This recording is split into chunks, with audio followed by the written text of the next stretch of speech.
Good morning, my dear students. Welcome to 9th Standard English class, Term 1, Poem 1.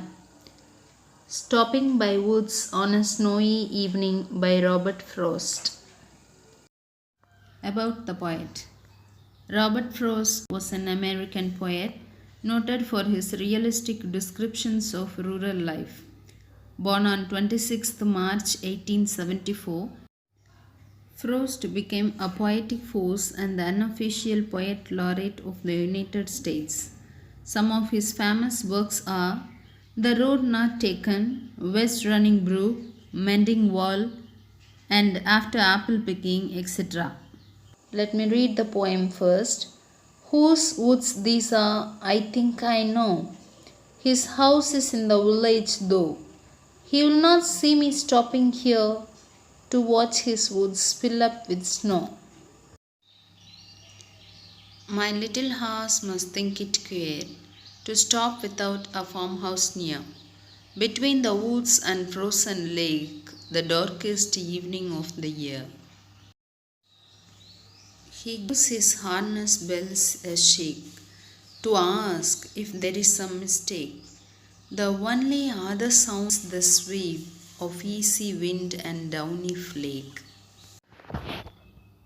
The woods are lovely, dark, and deep, but I have promises to keep, and miles to go before I sleep, and miles to go before I sleep. Explanation of this poem. In this poem, the speaker is driving some kind of horse through the woods. He believes that he knows to whom this forested land belongs, but that man lives in the village. The speaker knows, that is, the poet knows that the owner will not even know that the speaker has stopped to watch the snow fall here. Thus, the poet admires the beauty of the snowfall as well as the woods. If we get a chance to stand in that beautiful, lovely woods where the snow falls, we would also admire the beauty of nature apart from all our worries. It makes our mind and heart peaceful. Same the poet feels in this poem. Here woods refer to forest. When the poet stops his horse, probably thinks if there is any mistake to stop without a farmhouse near, because it is so dark and cold. From this the reader can understand it is the night of the winter season in late December.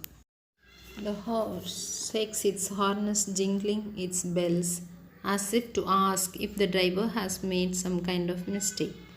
The only other sound that can hear is the wind softly blowing down the flakes of snow.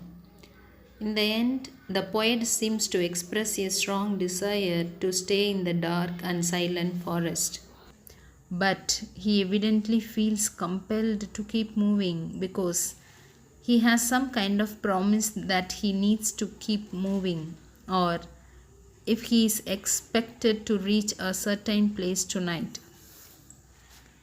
Whatever it is, this promise means that he must continue to travel a great deal further before he is able to stop and to truly rest.